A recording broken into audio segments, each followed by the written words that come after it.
Bonsoir à tous, bienvenue dans Bismart, l'émission. Aujourd'hui, je vous propose d'aller faire un tour du côté des jeux vidéo et de l'e-sport. Comment est-ce que cette industrie essaye aujourd'hui d'être rentable? On sera avec le patron de l'une des plus grandes équipes de e-sport en France. Si vous avez l'intention de passer votre week-end à refaire votre déco intérieure, je vous propose de rencontrer l'un des patrons d'une entreprise qui s'est lancée en ligne il y a 15 ans et dont le pari de meubles en ligne commence à être rentable. On sera également avec les jeunes étudiants qui aujourd'hui viennent en renfort des entreprises avec tous ces parents là qui sont contraints de retourner à la maison pour s'occuper des enfants la semaine prochaine. Eh bien Staffme, cette plateforme de job étudiant connaît un pic d'activité. Son fondateur viendra nous en parler. On parlera également de neurosciences et de comment elles peuvent nous aider aujourd'hui à mieux détecter grâce à l'IA les troubles cognitifs chez les enfants. Et puis on terminera dans les airs avec les drones filaires d'Elister. C'est français et ça cartonne notamment aux États-Unis. C'est Bismart l'émission, c'est parti. Et pour commencer cette émission, on va s'intéresser au e-sport puisque je reçois aujourd'hui Nicolas Morer. Bonjour. Bonjour. Vous êtes le CEO de Team Vitality. Alors Team Vitality, ça existe depuis 8 ans. Vous essayez de vous imposer comme l'un des leaders de la compétition de e-sport. C'est vrai qu'on en parle de plus en plus et en même temps, moi j'ai vraiment du mal à me rendre compte de quoi on parle exactement. Qu'est-ce que le e-sport, ça recouvre aujourd'hui? Le e-sport, c'est la compétition de jeux vidéo à niveau professionnel. On peut avoir une définition plus large, j'ai parlé de compétition, mais en général, quand on parle d'e-sport, c'est le niveau professionnel dont on parle, donc la compétition des équipes, soit en 5 contre 5 selon les jeux, 4 contre 4 ou parfois individuels, qui vont s'affronter pour gagner des championnats ou des tournois. Et c'est structuré beaucoup de la même façon que le sport traditionnel, avec des ligues, des championnats européens, puis mondiaux. Voilà, donc c'est la compétition au plus haut niveau sur différents jeux comme League of Legends ou Counter-Strike ou beaucoup d'autres. Mais alors ça veut dire que vous fonctionnez comme un club de foot, si je prends une analogie On est structuré de la même façon, donc on va avoir nos équipes. La différence, c'est qu'on n'est pas purement sur un jeu ou un sport, on est comme un club omnisport, comme un club, le PSG, qui a par exemple le football, le hand, etc. D'accord. Ou les clubs espagnols, notamment le Real Madrid, qui a du basket aussi. Donc nous, on a une équipe League of Legends, une équipe Counter-Strike. Parce que chaque équipe est spécialisée dans son jeu, on ne peut pas être sur plusieurs jeux. Non, de la même manière qu'un sportif va rarement faire une carrière dans le football et le tennis. Bon, il y a quelques exceptions à ça, mais pour être professionnel au plus haut niveau sur un jeu, on se dédie qu'à ce jeu-là. Donc c'est un petit peu la même chose. Donc nous, on est structuré avec nos différentes équipes, les staffs techniques qui vont autour, donc les coachs physiques, mentaux, les analystes. Pareil, voilà. Exactement. Et vous revivez les parties, vous analysez. Il y a de la même manière dans les entraînements, il y a de l'analyse vidéo, de l'analyse tactique, et les joueurs se préparent individuellement et collectivement pour affronter des adversaires. Vraiment, ça ressemble beaucoup à ce qu'on peut connaître dans les mécaniques du sport. Et puis au niveau de la structuration de la société, c'est pareil. On a des équipes communication, partenariat, voilà, pour développer la marque, évidemment, merchandising aussi, et puis monétiser notre marque auprès de nos fans. Mais ça représente un staff de combien de personnes, ça, alors? Vitality, aujourd'hui, c'est plus d'une centaine de personnes. Si on prend les équipes, donc les athlètes, et également tout le staff à Paris, dans notre bureau, notre vaisseau amiral, Vive. Voilà. Ouais, et alors, vous êtes basé au Stade de France, j'ai vu ça. Alors, pourquoi? Parce que l'idée, c'était de montrer que c'est un sport comme un autre et que... Alors, ça fait longtemps qu'on voulait changer un petit peu le modèle historique de l'e-sport. L'e-sport s'est construit sur des modèles un petit peu datés de gaming house où les joueurs vivent et s'entraînent dans le même lieu. Parce que depuis longtemps, on ne trouve pas ça forcément sain. Après la journée de boulot, on a envie de rentrer chez soi. Mais oui, parce qu'en fait, c'est du boulot. Avec ses collègues. C'est clairement, évidemment, un travail. Donc ça, c'était un petit peu un héritage des origines de l'e-sport. Ça fait longtemps qu'on veut en sortir et avoir notre centre d'entraînement où finalement, les joueurs vont au boulot, s'entraîner toute la journée avec un programme bien défini et puis après ils peuvent bien séparer leurs activités. Pourquoi le Stade de France ensuite? Évidemment il y a tous ces liens avec le sport traditionnel, cette recherche de la performance. C'est un lieu mythique pour beaucoup de Français, ceux qui en tout cas qui ont vécu la finale de la Coupe du Monde 98, ça nous parle à tous. Et le Stade de France, les gens du Stade de France sont hyper intéressés sur le sujet e-sport. Ils pensent que demain ça fera partie de leur offre dans le stade, c'est-à-dire d'organiser des compétitions là-bas. Donc ils ont eu une vraie volonté de comprendre et de découvrir eux aussi. Donc on s'est assez vite entendu sur le fait là-bas d'installer notre centre d'entraînement et on a nos joueurs de nos différentes équipes qui sont soit à demeure, soit pour certaines équipes ils vont venir faire des bootcamps, donc 1 à 2 semaines d'entraînement avant les compétitions là-bas. D'accord. Mais alors, en termes d'infrastructure, vous avez besoin de quoi? Vous avez besoin d'ordinateurs Ordinateur ou console, évidemment. Donc, tout ça de la meilleure qualité possible. Et après, autour de ça, on a tout ce qui permet aux joueurs de s'entraîner sportivement. Parce que être athlète de haut niveau, quand bien même ce n'est pas être footballeur ou basketteur, ça va quand même nécessiter une bonne forme physique, mentale. Et donc, on leur donne tous les outils autour de ça avec des coachs et du matériel pour être en forme le jour des compétitions. Oui, c'est surtout psychologique, non? Alors, il y a une grande partie, en effet, mentale et de communication. C'est beaucoup des jeux d'équipe où une des différences avec le sport, je dirais, c'est qu'il y a beaucoup plus de communication en permanence. Donc, les joueurs vont toujours se donner de l'information pour anticiper les mouvements de l'équipe adverse, rétablir la stratégie, etc. Donc, il y a beaucoup cette part de communication. Qui dit communication dit aussi qu'il faut toujours être au bon niveau, parce que si on a un coéquipier qui commence à plus communiquer quand ça va mal, on voit vite le cercle vicieux qui peut s'installer. Donc, il y a vraiment un besoin d'être à un niveau égal de forme et de communication avec ses coéquipiers, de ne pas tilter, donc ça veut dire de ne pas commencer à être dans une spirale négative. Et il y a aussi vraiment une notion de concentration quand on joue des best of 5, donc des matchs au meilleur des 5 manches, donc qui peuvent durer 5 heures. On sait qu'une erreur d'un joueur à un moment peut faire complètement la différence. Ça dépend. Par exemple, sur League of Legends, les matchs durent environ 40 minutes. Et si on joue un best of 5, on va jouer peut-être jusqu'à 5 manches, donc 40 minutes, 20 minutes entre chaque match pour préparer le suivant. Donc oui, ça peut être 5 heures. Et là-dedans, il faut un niveau de concentration maximal parce que ça nécessite vraiment d'être au plus haut niveau. Et puis, il faut bien comprendre qu'on parle des tout meilleurs sur leur discipline. Donc, à ce niveau-là, c'est les tout petits détails qui font la différence. Alors, on va revenir sur les athlètes, mais d'abord, moi, je voudrais comprendre, vous êtes évidemment convaincu que c'est le sport de demain, j'imagine, le e-sport. Et quand on voit la période qu'on a traversée, j'imagine que l'avantage, c'est que là, il n'y a rien qui pouvait empêcher les compétitions de se tenir. Oui, alors d'abord, il faut peut-être corriger une idée reçue sur l'e-sport. On pourrait penser, quand on ne connaît pas, que ça se joue en ligne. Or, l'e-sport au plus haut niveau, ça se joue dans des stades ou des arènes. Donc, c'est des vraies compétitions avec, par exemple, je prends une des compétitions mythiques de Counter-Strike à Cologne, dans l'aréna de Cologne qui fait 15 000 places. Comme l'Accor Hotel, voilà, c'est la même chose. Et il y a les matchs sur l'écran géant et la foule en délire qui va supporter ces équipes. Donc ça, c'est l'e-sport en temps normal. Hors Covid. Mais effectivement, la différence avec le sport traditionnel, c'est que nous, on a pu vite se mettre en condition pour continuer les compétitions, là, de manière online. Évidemment, on connaît bien ça aussi. Ça n'a pas la même saveur, ça n'a pas le même niveau de production, c'est pas le même spectacle, mais on a pu continuer et ça veut dire qu'on s'est plus vite adapté que le sport traditionnel qui a mis quelques mois avant de revenir. Oui, parce que ce qu'on n'a pas dit, c'est qu'en fait, il y a vraiment des fans et un vrai public. Enfin, en tout cas, il me semble qu'aujourd'hui, le e-sport a trouvé son public. Très clairement, nous, aujourd'hui, si on regarde en cumulé sur les médias sociaux de Vitality, on est à 2,5 millions de fans, donc ça parle à pas mal de monde.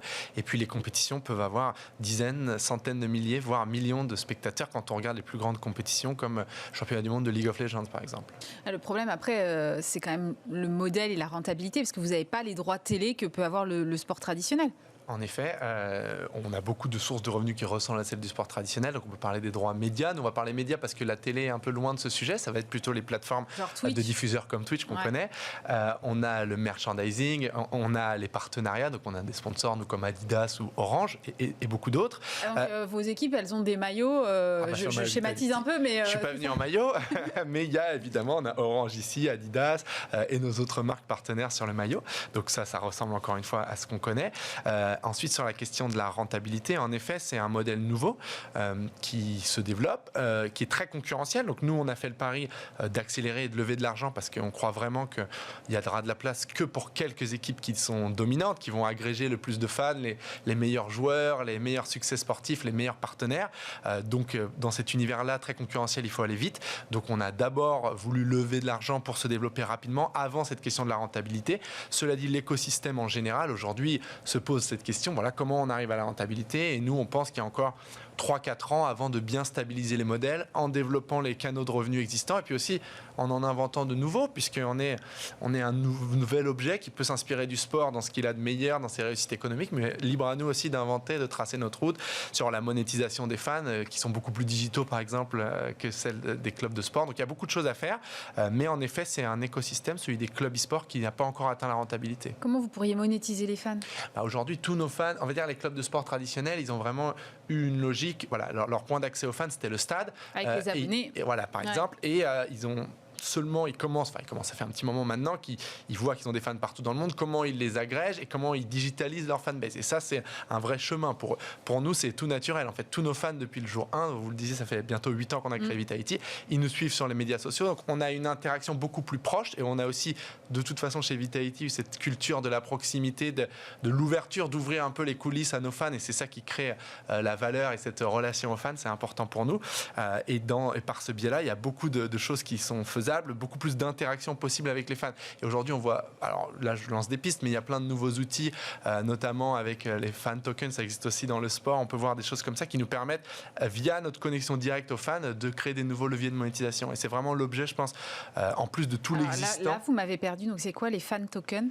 Là, par exemple, ce qui existe, on a vu une initiative comme Socios qui permet aux fans de prendre des décisions pour les clubs de sport en achetant des tokens, donc des jetons sur la blockchain. Voilà, c'est relié aux crypto-monnaies. Ça, c'est une chose parmi d'autres qui peut permettre aux fans d'être plus proches de son club, voilà, et de créer de la monétisation. Ce qu'il faut aussi voir, c'est que le club de sport, dans le sport traditionnel, on sait que le fan à l'année, il va dépenser à peu près entre 50 et 100 $ si on regarde les sports américains.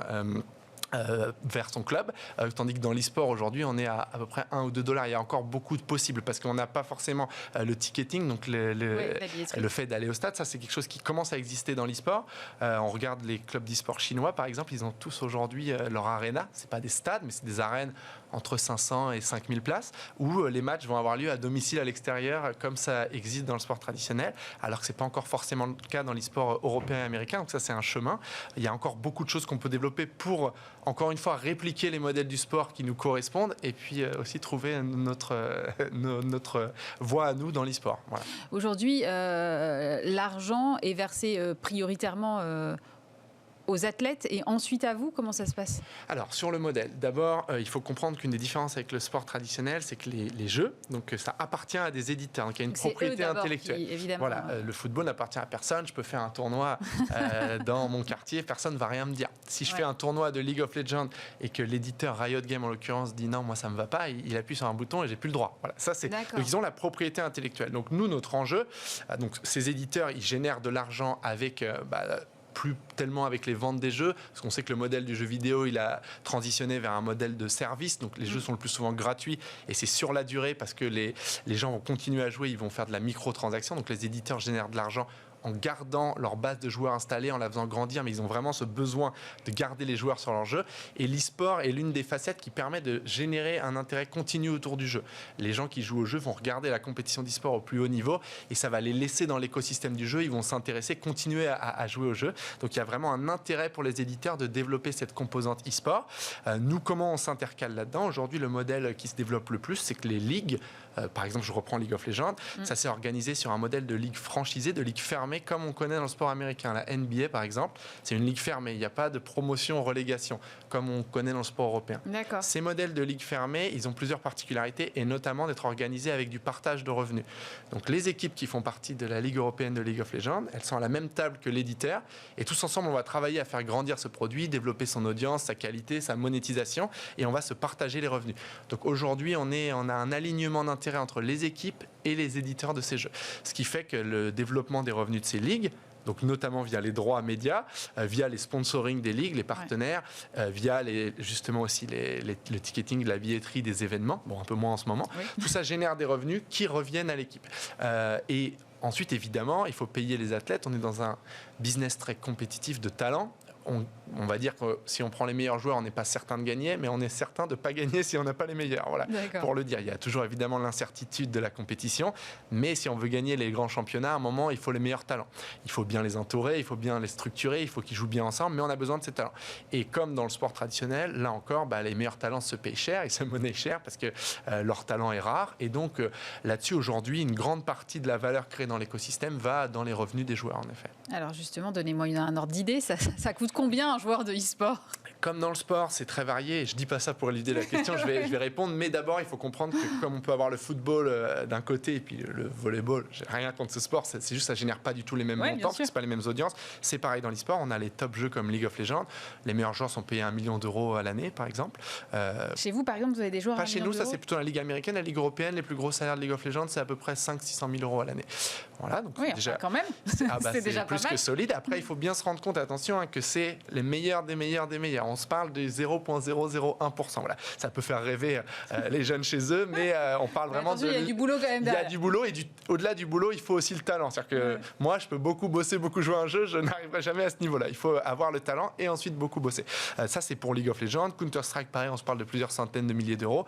Et sur d'autres jeux, on va plutôt être à 100 000, 50 000. Voilà. Donc il y a une grande variété parce que ces jeux n'ont pas tous la même audience et la même influence. C'est pour ça que vous avez choisi ce modèle, je ne sais pas si ça vous convient l'analogie, mais de start-up où je lève des fonds et j'investis sur des talents pour avoir les meilleurs athlètes, pour ensuite avoir les meilleurs résultats et ensuite pouvoir monétiser mon... Alors, je ne sais pas si c'est un choix, c'en est un, en effet, parce qu'on aurait pu dire, OK, on continue à ce qu'on a fait pendant les premières années de Vitality, à pas dépenser, à avoir une gestion de bon élève et pas dépenser plus que nos revenus. Mais dans un univers concurrentiel comme celui-là, en effet, on s'est dit que si on continuait comme ça, on serait laissé pour compte, on serait un peu tiers 2 et on veut être un grand club, en fait. Et encore une analogie avec le sport, si je regarde le football européen, par exemple, il y a 10-12 clubs qui se détachent parce qu'encore une fois, ils ont tous les fans, la plus grande partie des revenus, les meilleurs partenaires, le prestige historique des victoires, tout ça va souvent ensemble. Hein. Ouais. Et les autres clubs sont très loin derrière. Si on regarde le chiffre d'affaires du PSG en France versus les autres clubs français, il y a un énorme écart. C'est pareil avec les top clubs anglais contre les autres, etc. Et nous, on a toujours eu l'ambition d'être dans le top, en tout cas. Donc, il y avait vraiment cette volonté d'aller vite, en effet. Il y a combien d'équipes aujourd'hui de e-sport en France ? Alors, ça dépend. Si on regarde vraiment à un niveau professionnel, très structuré, etc., on va aller entre 5 et 10. Voilà, selon où on met le curseur. Après, il y a énormément d'équipes qu'on va dire semi-pro, plus amateurs, qui sont hyper importantes. Hein. L'écosystème, il faut qu'il vive et il y a beaucoup de passion. Donc, beaucoup de gens essaient de créer leur équipe. C'est juste beaucoup plus dur que quand on a commencé parce que c'est beaucoup plus concurrentiel et il faut beaucoup plus de moyens. Nous, on a commencé avec quelques euros, beaucoup de volonté, beaucoup d'énergie. C'est évidemment plus possible aujourd'hui. Donc, voilà, je dirais une dizaine d'équipes en France, une centaine dans l'écosystème européen. Mais là-dedans, selon, encore une fois, là où on met les curseurs, il y a une dizaine d'équipes qui se détachent vraiment de par les revenus qu'elles sont capables de générer, l'audience qu'elles peuvent toucher, etc. On a vu passer quelques vidéos de vos équipes. Je me disais, mais il n'y a pas de filles en fait. Alors, en effet, peu. Alors, pas. D'abord, il faut savoir que l'e-sport a cette chance sur le papier d'être mixte parce qu'il n'y a pas la composante physique comme dans le sport traditionnel. Donc, sur le papier, tout le monde peut être au plus haut niveau. La réalité maintenant, malheureusement, c'est que pour beaucoup de raisons culturelles, historiques du jeu vidéo notamment, qui est marqué masculin, c'est déjà difficile pour les jeunes garçons de dire à leurs parents « je veux être joueur professionnel », mais on imagine encore plus difficilement une jeune fille parce que ça n'existe pas encore. C'est toujours la question de créer ce cercle vertueux du rôle modèle. Donc, on a un vrai boulot là-dessus et c'est vraiment un sujet qui est majeur pour nous. On a eu et on a aujourd'hui une fille par exemple qui est coach chez nous, mais c'est très peu en pourcentage dans l'écosystème pro. Il y a très peu de femmes et c'est un vrai manque. Donc l'un des vrais sujets de ces 5 prochaines années pour nous, c'est vraiment d'œuvrer à ce que ça change, mais on ne peut pas le faire changer artificiellement. C'est-à-dire qu'aujourd'hui, le pool de joueurs professionnels, il y a très peu de filles qui sont au plus haut niveau et ça ne va pas se changer en un claquement de doigts. Par contre, ce qu'il faut, c'est en investissant sur la formation, en créant les conditions d'équipe mixte dès les premières, on va dire, dès qu'on arrive à un statut semi-pro, qu'on commence à se former. Voilà. C'est là, en faisant changer à chaque étape de la pyramide l'acceptation, la culture et les ressources qu'on met pour qu'il y ait des filles, que ça changera. Ça, on sait que ça va prendre plusieurs années, mais c'est un vrai sujet pour nous parce que c'est loin d'être satisfaisant actuellement. Merci beaucoup Nicolas Morer. Je rappelle que vous êtes le CEO de Team Vitality. Avec plaisir, merci. Et nous sommes maintenant en visio avec Guillaume Lachenal, PDG de Milibou. Bonjour, alors Milibou, c'est une marque de digital, de meubles contemporains. Vous existez depuis 15 ans. Première question, qu'est-ce qui vous a fait penser, il y a 15 ans, que l'avenir du meuble passait forcément par le digital ? La démarche il y a 15 ans était assez simple. L'exposition à la concurrence sur un marché colossal était très faible sur Internet. Et il m'a semblé opportun de prendre cette position. Donc c'est vrai qu'on a démarré très tôt avec un positionnement très fort, puisque c'est un positionnement de marque et pas un positionnement de revendeur. Alors aujourd'hui, vous faites à peu près 30 millions de chiffres d'affaires, vous avez 70 salariés, vous êtes basé à Annecy. Est-ce que vous avez constaté une croissance de vos ventes là en lien avec les confinements et le télétravail? On a beaucoup dit que finalement les Français avaient de nouveau envie de s'occuper de leur intérieur. Alors, on a constaté beaucoup d'appétit. Nous, on est coté à la Bourse de Paris, donc on publie nos chiffres très régulièrement. On a publié une croissance sur le premier semestre qui est la même que la croissance sur l'exercice précédent, qui est une croissance de 30%. Néanmoins, c'est relativement lié au modèle économique de Miliboo, puisque nous, on est réellement une marque et on porte nos propres produits, ce qui veut dire qu'on a un cycle d'approvisionnement assez long. Donc, face à une opportunité comme celle qu'a pu représenter la crise sanitaire pour certains acteurs de l'habitat, nous, on a une réactivité assez faible finalement au réapprovisionnement. Donc, Oui. notre croissance, elle est câblée à l'avance quand même. Vous concevez, vous éditez des meubles, mais votre fabrication, elle est principalement asiatique. Ça vous a pas pénalisé à un moment quand même? Alors notre fabrication, elle est asiatique, mais pas que. Elle est aussi française, elle est aussi en Europe. Bien sûr, l'Asie nous a pénalisé un petit peu en termes d'approvisionnement. Il y a eu différentes crises, la crise sanitaire, la crise des conteneurs, etc. Mais globalement, Miliboo est quand même dans une démarche où on fait une belle année, assez conforme à nos prévisions. Donc on a, je pense, assez bien su gérer les différents problèmes auxquels on a été confrontés. Oui, justement, aujourd'hui, les consommateurs ont peut-être aussi davantage de Made in France. Comment vous êtes emparé de cette problématique-là? Alors nous, on a toujours eu une démarche de rapatrier un maximum de nos productions en France et en Europe. Il faut savoir que le marché du meuble est très structuré autour de l'Asie, hein. On ne peut pas faire comme on veut. Il y a du savoir-faire, des industries qu'on ne possède plus en France ou en Europe. Donc on est obligé de travailler avec des pays asiatiques. Mais sur d'autres produits comme les canapés, une grande partie des canapés de Miliboo sont fabriqués en Bourgogne. On a également pas mal de produits qui viennent d'Italie ou du Portugal. On a perdu des savoir-faire, alors c'est ça que vous êtes en train de me dire? Bah oui, il y a des produits aujourd'hui, on ne sait plus les fabriquer en France, ou alors on sait les fabriquer, mais sur du haut de gamme, voire du très haut de gamme. Et sur des produits design et accessibles, ce qui est le positionnement de Miliboo, c'est pas si simple. Si vous voulez fabriquer des tabourets de bar à un prix, on va dire, pertinent et intelligent, malheureusement, l'Asie est quasi incontournable, et c'est vrai sur beaucoup de produits. Vous parliez de vos canapés qui sont fabriqués en Bourgogne. Vous avez lancé fin d'année dernière un canapé connecté avec des enceintes intégrées, un système de vibration interactif. C'est un peu comme une expérience de home cinéma renforcée.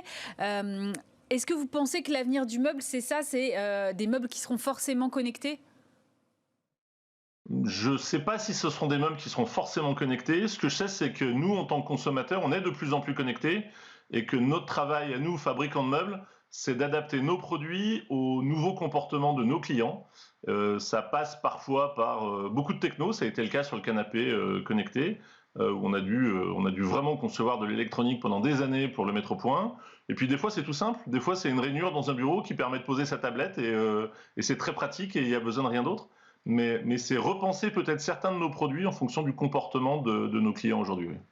Alors j'ai vu qu'à votre capital, il y avait le groupe M6 et je me suis dit, mais quel est le rapport entre un groupe de médias et un fabricant de meubles? Vous pouvez m'expliquer?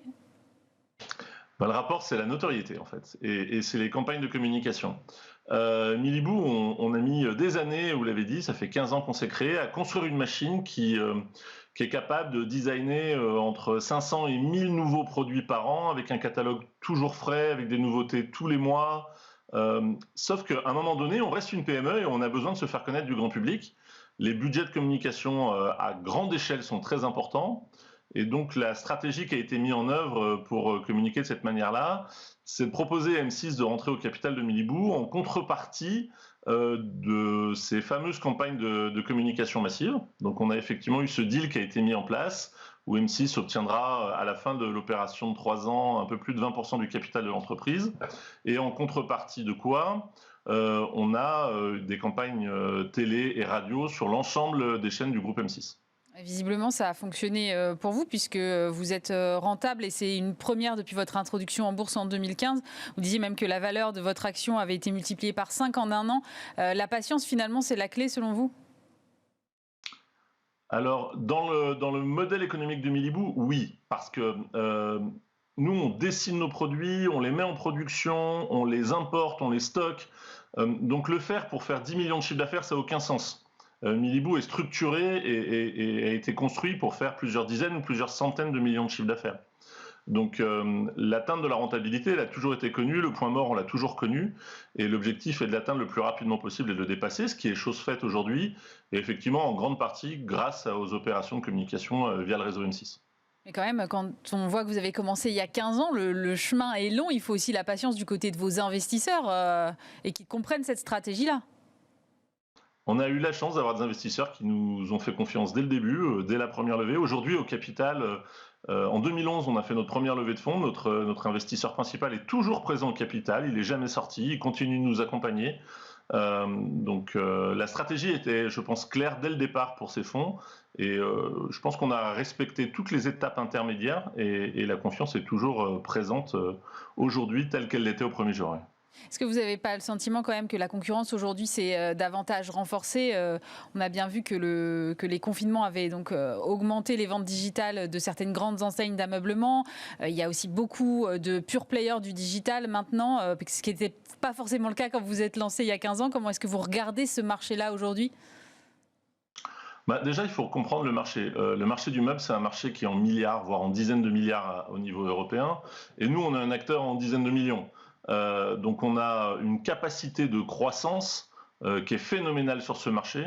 Je pense qu'on a démontré aujourd'hui qu'on était tout à fait capable de grandir et de grandir vite. On a une croissance à 2 chiffres depuis la création de l'entreprise. On a encore, je pense, beaucoup de choses à développer. Le partenariat M6 nous ouvre de nombreuses portes, mais pas que. On se développe également très très bien sur l'Europe, par exemple. Donc on est quand même sur un marché qui est colossal et je le dis souvent, notre objectif à nous, c'est d'aller chercher 0,1% de ce marché et pas plus.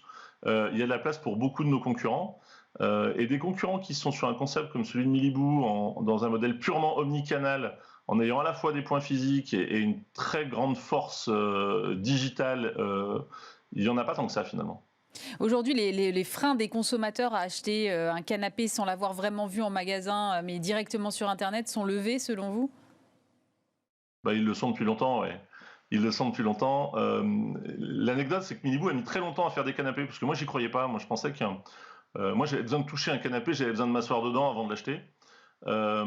Aujourd'hui, le consommateur, il fonctionne différemment. Il collecte les avis clients, il s'intéresse à la provenance du canapé, les matériaux. Et ça suffit à déclencher l'achat.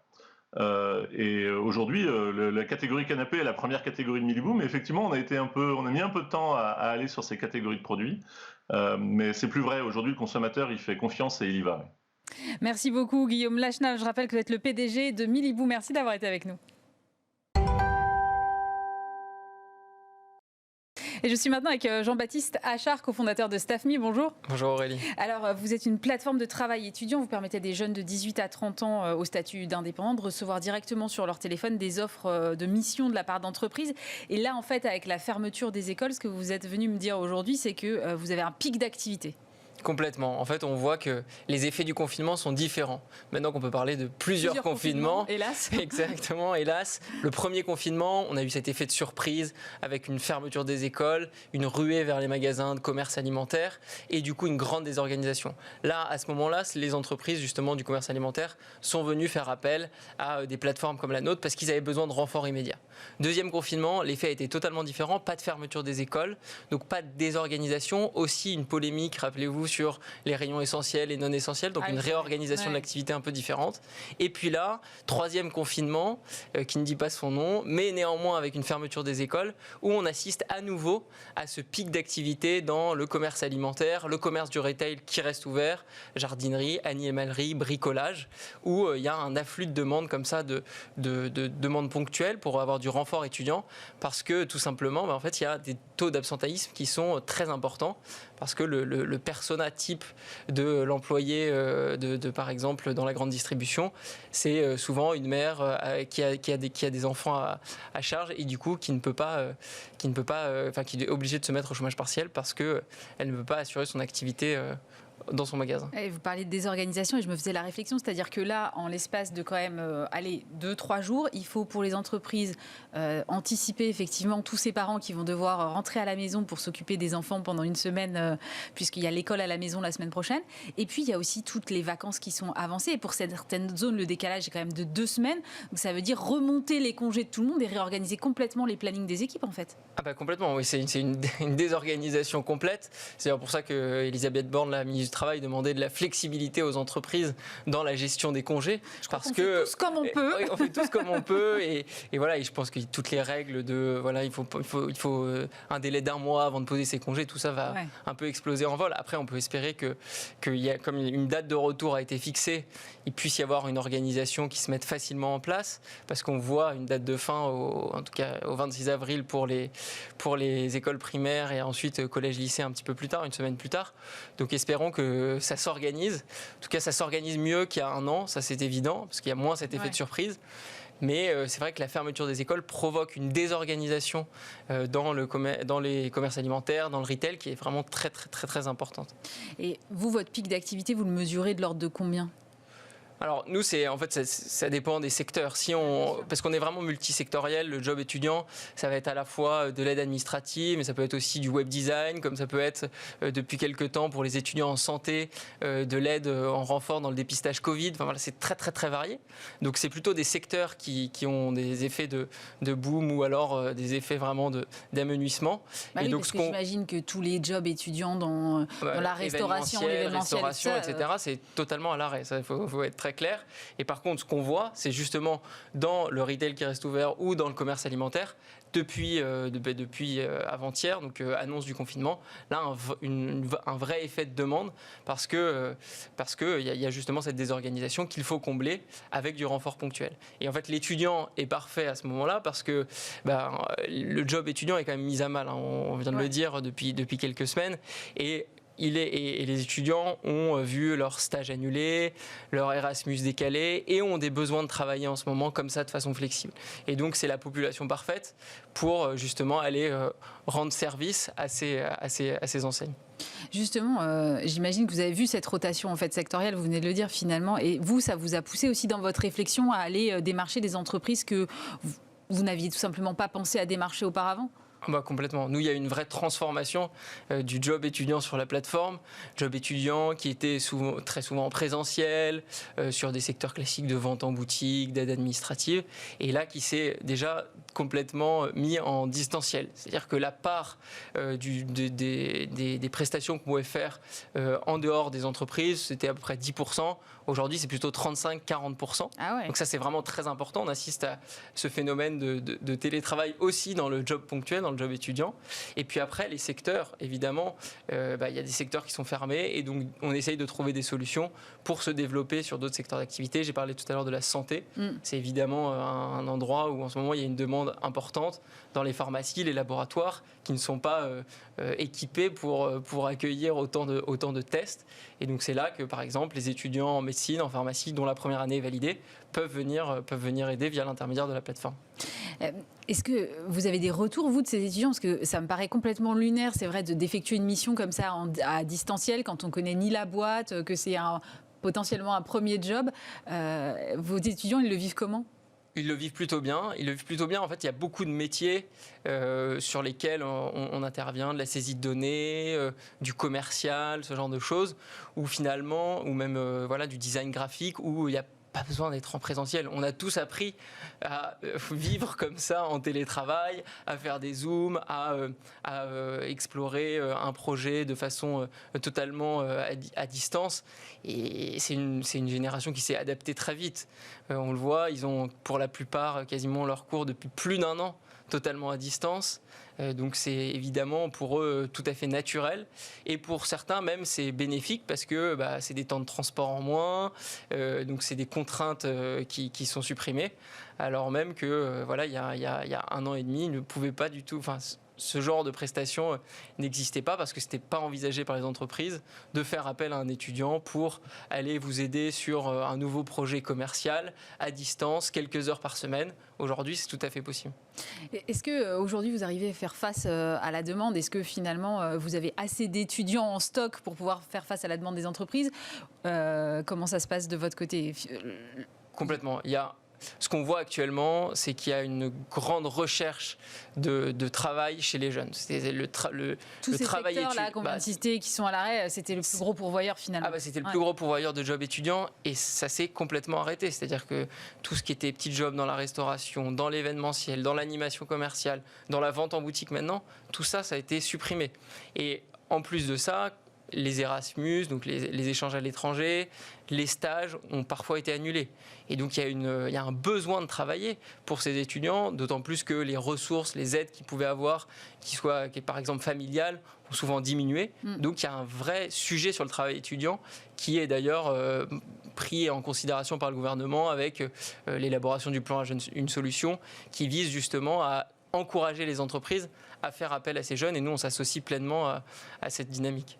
Vous avez enregistré une croissance de 50% l'année dernière. Ça veut dire que finalement la crise, à vous, elle vous a été bénéfique en tout cas. Alors on peut dire ça comme ça. En fait, d'habitude, on faisait x2 de croissance, donc on était plutôt à 100-150%. Ouais, donc on a diminué. Ça a ralenti un peu. Voilà, de façon importante. Mais en fait, ce qu'on a vu, c'est que l'activité, elle s'est transformée. C'est-à-dire on en a parlé, des jobs qui n'existaient pas il y a 1 an, aujourd'hui voient le jour sur la plateforme. Je pense à la santé, je pense à toutes ces missions en télétravail. Il y a certains secteurs qui ne pesaient que très peu, qui finalement sont mis à avoir des demandes très importantes. Donc je pense que tout ça va aller en se rééquilibrant dans les mois à venir, avec, on l'espère, la sortie de cet épisode qui dure un peu trop longtemps à notre goût. Et vous en avez profité aussi pour mettre en place des formations. Alors de quel type de formation il s'agit? Complètement. C'est parce qu'on a monté aussi un organisme de formation à côté de StaffMe, donc la plateforme de job étudiants, qui s'appelle la StaffMe Academy. Ce sont des formations qui viennent en complément justement de l'expérience que vous pouvez avoir sur la plateforme. L'idée derrière StaffMe, c'était de créer un tremplin vers l'emploi. Pour avoir un emploi, il faut avoir des compétences. On peut les acquérir de façon pratique via la plateforme, mais aussi de façon théorique via la formation. Et ces formations, c'est des formations de 18 heures, format court du soir, donc de 19 à 22 heures sur une semaine, et dans des secteurs ou des formations très spécifiques, professionnalisantes, par exemple créer son site internet, prendre la parole en public, et qui sont vraiment demandées aujourd'hui par les jeunes, pour acquérir de nouvelles compétences qu'ils n'ont pas forcément à travers leurs études. Ouais, c'est sûr que là, la prise de parole en public, dans un contexte de distanciel, il y en a de moins en moins. Oui, exactement. Donc il faut le travailler. Merci beaucoup Jean-Baptiste Achard, cofondateur de StaffMe. Tout de suite, on va parler neurosciences. Vous allez voir, c'est très intéressant. C'est sur les troubles cognitifs, comment mieux les détecter chez les enfants grâce à l'IA. Interview enregistrée la semaine dernière. Et je suis maintenant avec Vincent Berge, bonjour. Bonjour. Vous êtes fondateur et CEO de Crocos Go Digital, c'est une start-up marseillaise spécialisée dans la détection automatisée des troubles cognitifs chez l'enfant et dans la stimulation cognitive ensuite de ces enfants. D'abord, est-ce que vous pouvez nous dire de quels troubles est-ce qu'on parle ? Alors, ce qui est intéressant, effectivement, le sujet des enfants qui ont des troubles cognitifs, c'est qu'il y en a à peu près entre 20 et 25%. Donc, c'est pas... 25% de la totalité des enfants. Exactement. Ah oui. Donc, c'est énorme. C'est pas 2-3 enfants par-ci, par-là. Et ça représente à peu près 2 millions d'enfants qui touchent à peu près 3 millions de parents. Donc, c'est un sujet qui est devenu un problème de santé publique. Alors, on parle de quoi sur les troubles cognitifs ? On parle de troubles de l'attention. Jusqu'à l'autisme, en passant par les troubles 10, on connaît très bien la dyslexie, dysgraphie, dyspraxie. Et donc, ça représente effectivement un contingent assez fort des enfants. Alors aujourd'hui, la détection de ces troubles-là, elle est effectuée plutôt par des professionnels de santé, que ce soit des orthophonistes, des psychiatres, des neuropsychiatres et j'en passe, des psychomotriciens aussi. Et vous proposez une solution donc digitale, j'ai bien compris, parce qu'il y a le mot digital dans votre nom. Donc comment vous faites ? Alors, en fait, ce qui est très intéressant dans ce que vous venez de dire, c'est que les repérages aujourd'hui, il y a une étude qui vient de sortir d'Ipsos pour une délégation interministérielle, donc c'est assez sérieux, qui montre qu'en fait, 75% des parents et de l'école font le repérage des enfants. Mais c'est souvent très tard et puis on ne sait pas. Donc en tant que parent, c'est très compliqué de repérer ça. Et donc effectivement, c'est bien les neurospécialistes derrière, orthophonistes, psychomotriciens et ainsi de suite, qui vont faire les premiers bilans et puis des médecins qui vont faire des diagnostics. Mais il y a un trou dans la raquette qui est justement ce repérage qui n'est pas fait. Et là où on veut intervenir, c'est d'amener des outils le plus tôt possible en digital qui permettent de repérer pour que les enfants, les parents et les enseignants puissent très vite apercevoir les premiers symptômes et travailler une stratégie de remédiation ou de soins avant d'arriver à ces bilans et ces diagnostics. Ces bilans, effectivement, vous le dites, sont faits assez tard. Personnellement, j'en ai fait l'expérience, donc je sais que c'est assez tard. Et comment est-ce que, du coup, à partir de quel âge est-ce que vous pouvez les détecter avec votre technologie ? Alors, en fait, on parle souvent il y a une partie, c'est des troubles de l'apprentissage. Donc ça se repère au moment où l'enfant, il doit apprendre à lire, à compter. Et donc, on parle d'enfants du CP jusqu'au CM2. C'est une tranche d'âge où les troubles se font apparaître. Et donc, un enfant en difficulté, c'est intéressant pour les parents de très vite essayer de voir si c'est simplement un problème de motivation pour une matière ou si c'est vraiment un trouble en lui-même. Et dans ce cas-là, apporter très vite des soins. Comment est-ce que votre solution, elle fonctionne concrètement alors ? On va utiliser la motivation naturelle des enfants pour les nouvelles technologies. Alors, entre autres, pour la programmation de robots, de petits drones, et ainsi de suite. Et on leur demande de faire des exercices qui vont stimuler chacune des fonctions cognitives. Et à partir de ce moment-là, on va observer le comportement de l'enfant à travers des différents flux d'informations qu'on passe dans des moulinettes qui sont des moteurs d'intelligence artificielle et qui vont stratifier et donc dire, il y a de grandes chances que l'enfant il ait un trouble sur le calcul parce que quand on lui a demandé de calculer 3 x 12, il a eu la tête qui a été à droite, à gauche, les yeux qui ont volé et il n'arrivait pas à se concentrer parce que c'était dur pour lui. Donc un enfant neurotypique, on va dire normal, il va le faire. Et alors que un enfant qui a un trouble sur le calcul, il va évidemment être un peu embêté pour le faire. Donc on va très vite observer ça. C'est à la fois de l'observation et du résultat, quoi. C'est la combination des deux. Exactement.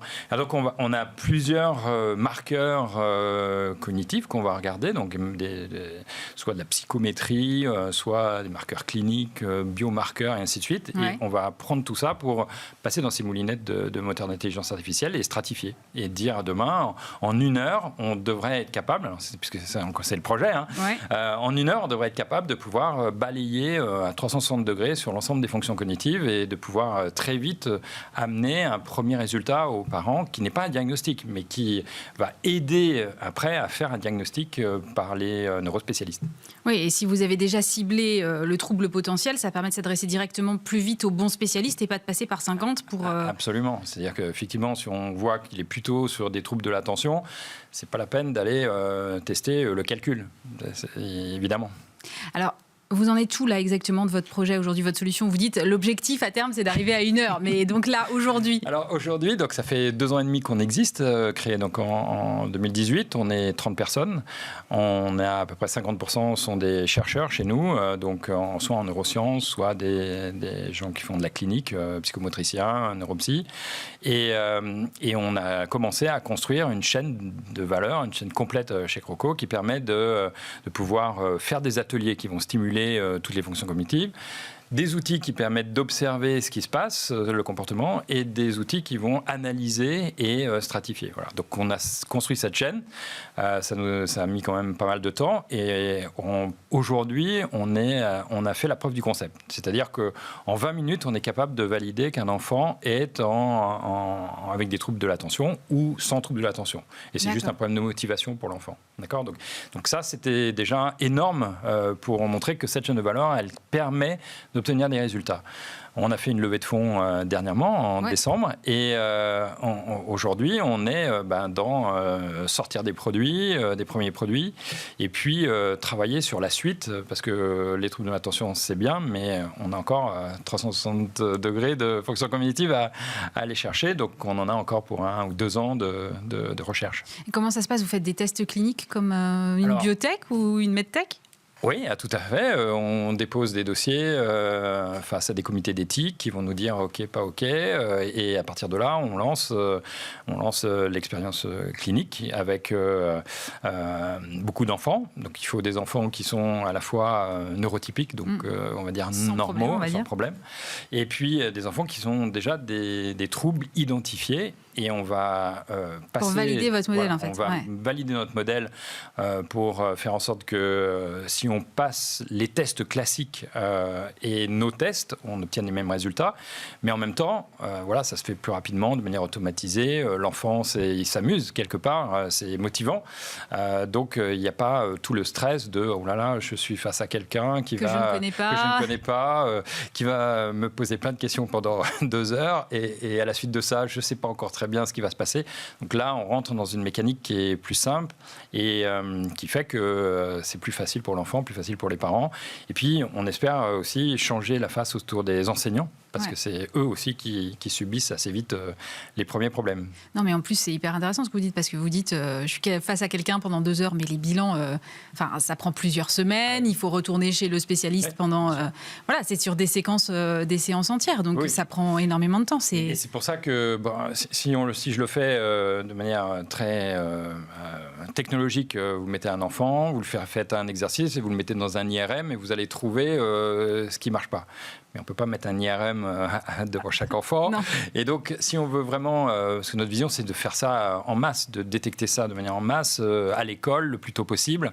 Et donc, il faut que ça marche avec des outils très simples. Donc, une tablette, une caméra, et puis des exercices à faire très simples. Et vous pourriez, en imaginant que tout ça fonctionne, évidemment, le déployer dans toutes les écoles et régler une partie des... C'est l'objectif. Aujourd'hui, on travaille avec des écoles. On a 35 écoles qui sont partenaires sur toute la France. Et on essaie d'avancer avec l'éducation nationale pour rentrer dans des mécaniques d'observation. Et puis, on l'espère que ça devienne un outil qui va être dispositif médical, puisqu'on travaille deux produits qui, en mai de cette année, devraient devenir dispositif médical. Donc essayer d'avoir des remboursements pour que les écoles ou les parents, bien entendu, soient remboursés, pour que ça marche aussi bien pour les gens qui sont un peu sensibilisés au sujet que pour les gens qui sont dans les quartiers nord de Marseille ou avec une sensibilisation qui est moins forte, évidemment. Merci beaucoup Vincent Berge. Je rappelle que vous êtes fondateur et CEO de Crocos Go Digital. Merci beaucoup. Merci. Et on termine cette émission dans les airs avec Timothy Penet. Bonjour. Bonjour. Vous êtes le cofondateur d'Elist Air, qui est spécialiste français des drones filaires. J'ai découvert l'existence des drones filaires. Moi, je pensais que les drones étaient forcément sans fil. C'est quoi l'avantage d'un drone filaire ? Le gros avantage d'un drone filaire, c'est qu'il est relié au sol par un fil d'alimentation électrique. Ouais. Et du coup, l'intérêt d'avoir ce fil, c'est de pouvoir alimenter le drone en continu. Et au lieu d'avoir 30 minutes d'autonomie classique pour les drones, on passe à plusieurs heures, voire plusieurs jours. Le deuxième avantage, c'est de pouvoir transférer toutes les communications au travers de ce fil et ainsi sécuriser de manière très importante la gestion du drone. D'accord. Mais alors, ils sont plugués sur quoi, vos drones ? Alors, ils sont connectés à une station au sol qui, elle, est branchée sur un générateur ou le réseau 220 classique. D'accord. Donc, en fait, on peut les installer un peu n'importe où, si je comprends bien. On peut les installer un peu n'importe où.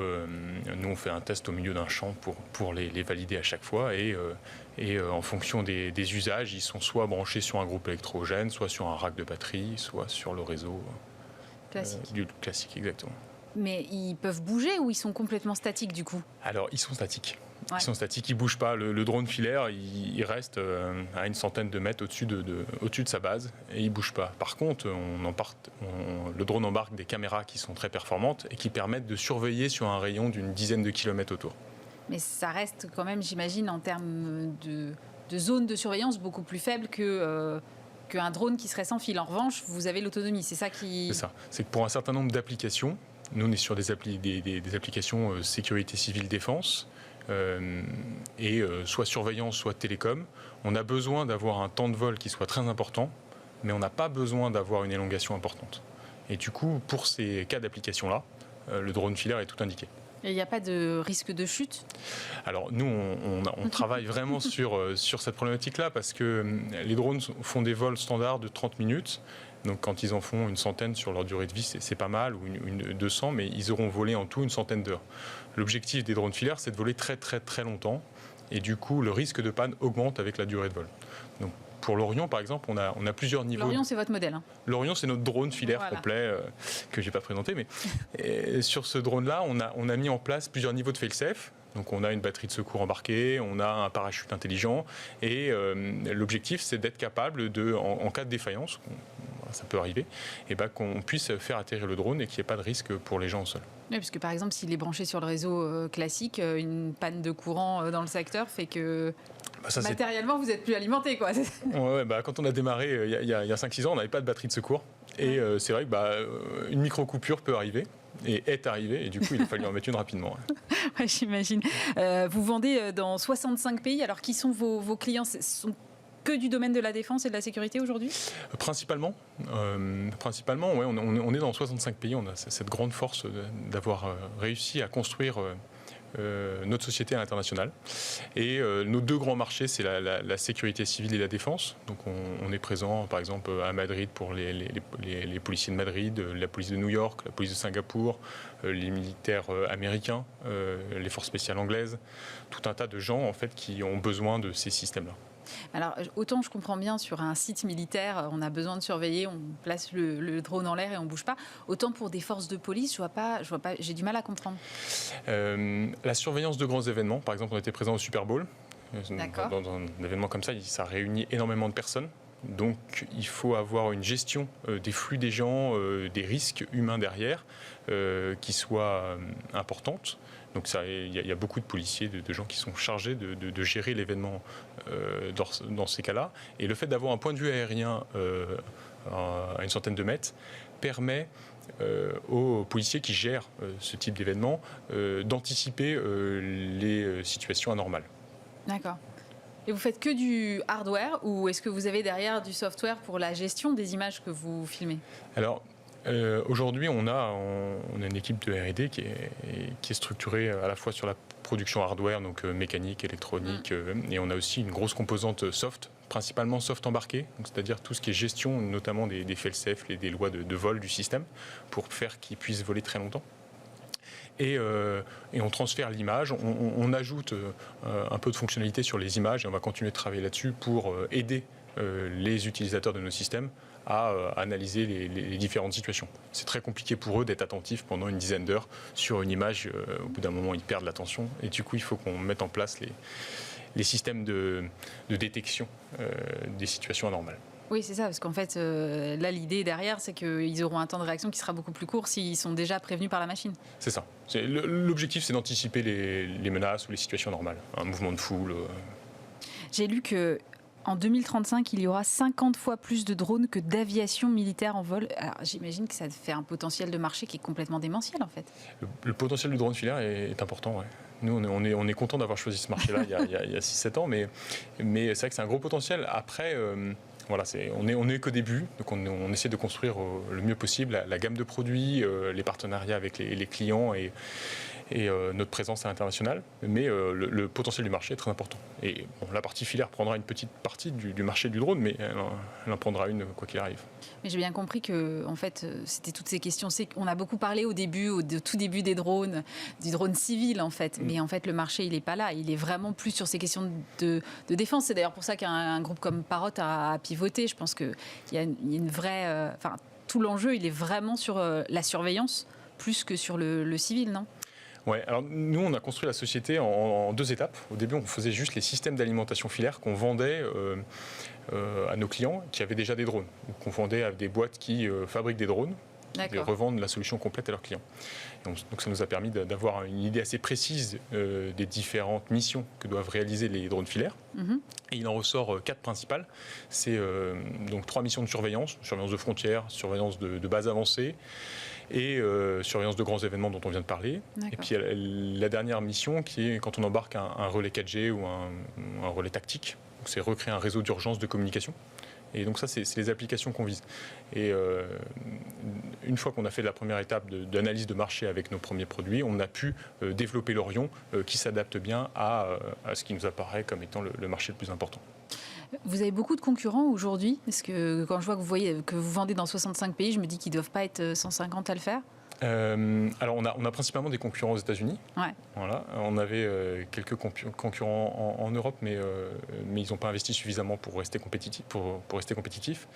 Et du coup, le gros du marché, c'est États-Unis Amérique du Nord, parce que l'armée américaine va passer des grosses commandes de drones filaires. Ouais, donc c'est pour ça que forcément il y a plus d'acteurs qui sont développés là-bas, ça paraît. Oui, c'est vraiment tiré par l'armée américaine. Les innovations sont. Et en France, alors, c'est perçu comment? Le drone filaire? Ouais. Il y a des utilisations. L'armée française, par exemple, elle vous appelle ou? Oui, on discute bien sûr avec eux. Voilà, donc on travaille avec la DGA et les différentes armées qui sont très intéressées par ce type de produit. Voilà, après l'armée française ne fonctionne pas tout à fait comme l'armée américaine, ce pas les mêmes financements, donc ça prend. C'est pas les mêmes volumes, c'est ça. J'imagine. Ça nécessite beaucoup de R&D là. Pas mal. Oui, on investit une grosse partie de notre argent en R&D. On souhaite rester leader dans ce domaine-là. On a une position qui est intéressante et on souhaite la conserver et la faire venir. Et du coup, il faut qu'on continue d'investir en R&D pour augmenter la fiabilité, les temps de vol et augmenter l'automatisation des produits, à la fois sur le système en lui-même, mais sur aussi le traitement de données dont on vient de parler. C'est pour ça que vous avez levé 5 millions d'euros là? Exactement. On a levé 5 millions d'euros auprès d'Omnes et de StarQuest, notre investisseur historique. Ouais. Et on va les investir dans 3 grandes parties. Il faut qu'on fasse évoluer notre système de production. On produit... l'ensemble de nos systèmes sont assemblés à côté de Lyon dans nos bureaux, dans notre atelier. Et il faut qu'on transforme notre outil de production pour faire face à la demande. Donc là, on va investir pas mal. Une question d'échelle là Oui, il faut qu'on arrive à doubler d'ici quelques mois. Donc on investit pas mal là-dessus. On investit en R&D sur l'amélioration des produits, l'augmentation de leur performance, pour rester bien compétitif par rapport à nos concurrents américains. Et également, on investit dans notre filiale à Boston, aux États-Unis, parce que ça représente 40% de notre chiffre d'affaires. Ah oui, vous avez carrément une filiale à Boston? On a quelques personnes à Boston, ouais, parce qu'il faut être proche de nos clients. Et comme c'est une part importante de nos revenus, on va continuer d'investir là-bas. Et vous envisageriez d'aller dans d'autres pays également ou... Oui, potentiellement, oui. On va commencer à travailler avec des VIE sur différents pays pour couvrir un peu le réseau de distributeurs qu'on a, qui est très bien établi, mais de temps en temps, ils ont besoin de quelqu'un d'assez proche pour avoir du support et pour répondre facilement à leurs questions. Vous produisez combien de drones filaires là, à l'année? Alors, on a 600 systèmes répartis dans 65 pays. D'accord. Et voilà, on va continuer d'augmenter les cadences de production. On a une croissance de l'ordre de 50% par an.